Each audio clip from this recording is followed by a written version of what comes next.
my name is Dylan Gunter, and this is my research project for educational psychology at Sinclair Community College. My research project is all about how technology is affecting the classrooms in today's era. So there are many benefits with technology for students and for teachers. For students, starting off, we have a more personalized experience. So students are given the option, in most cases, to choose their own methods of studying through different types of apps, different softwares, or really what they want to study or how they want to study it.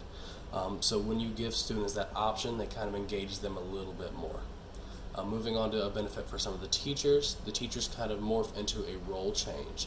So they're no longer the center of attention, so to say. They're more likely a coach or a facilitator of what the students are doing on the computers. This can be seen as a benefit or a hindrance. Most people would see it as a benefit because as a coach or facilitator, you are more likely to be able to reach more students on an individual basis rather than taking the whole class as one and possibly leaving some students behind. And then as stated before, with the more personalized experience, students are more engaged with the work now. Many students, they go to school, they're thinking, oh, lectures, papers, books. With technology that engages them, students go home every single day to iPads, iPhones, tablets, gaming consoles, and anything like that. So when they get to use this type of technology in the classroom with their teachers and learn with it, it makes it more fun for the students. Now moving on to the hindrances of technology in the classrooms. Starting off with the teachers, we have a new era of cheating in the classrooms. So with all this technology, smartphones, Google, iPads, all these websites that have all this information, students are more than ever exposed to a multitude of different types of cheating. With this comes the fact that if you're purely looking up answers instead of working hard to find them, you're no longer learning. You're merely reading and copying as you're going.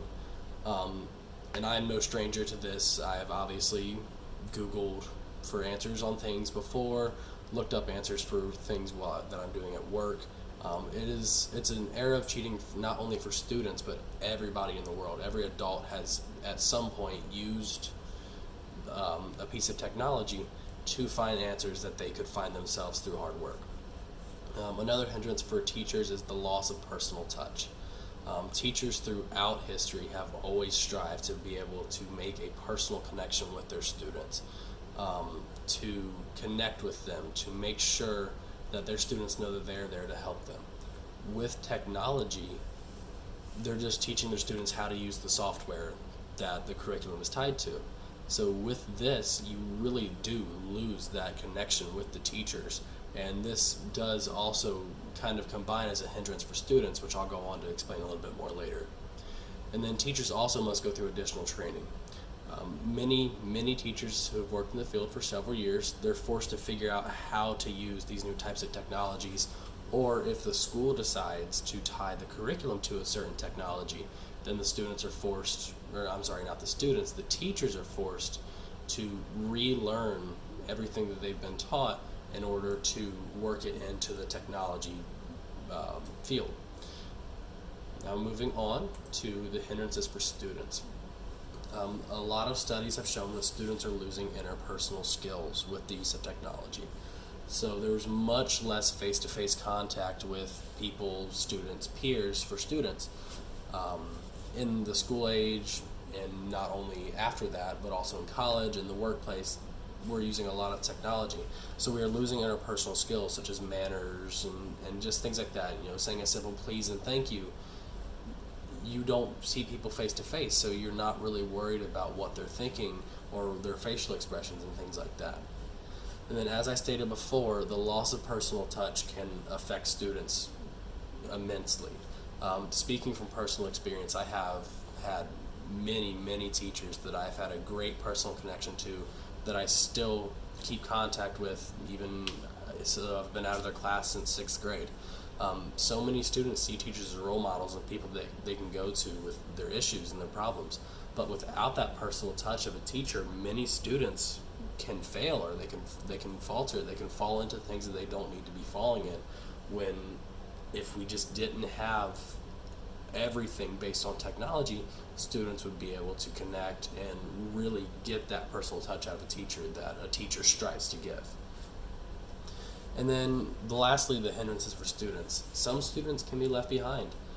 Students from minority groups or of a low socioeconomic status are pretty prone to not have internet access at home. Obviously, it is 2019, the technology era has exploded. Most people do have internet, but there are students that do not. So you're taking that small group of students that don't have internet access and you're singling them out, because much of the homework, especially if it's technology based, is going to require internet access. So if you have to take that home and you don't have internet access at home, you're leaving those students behind. You are giving them less resources than you're giving the other students. And that's obviously not what we strive to do, through the No Child Left Behind Act and things like that. And then here is my opinion on how technology should be used in the classrooms. So we could definitely use the money for a better purpose. The funds that are spent on software and hardware, in some cases up to millions of dollars for higher income school districts, they could be used to provide further training for the teachers. Teachers are absolutely 100% the greatest tool for a student to have. They may have iPads and they may have Google, but what is that teaching them? It's teaching them to search for answers and just read it and go, and never work for anything, never figure it out by themselves. We could also use it for parents. Another thing from personal experience, many programs exist for parents now to be more involved in the educational process. In my current career, I use technology a lot for my parents to be able to see my lesson plans or see my block plans that I write out for the students throughout the week.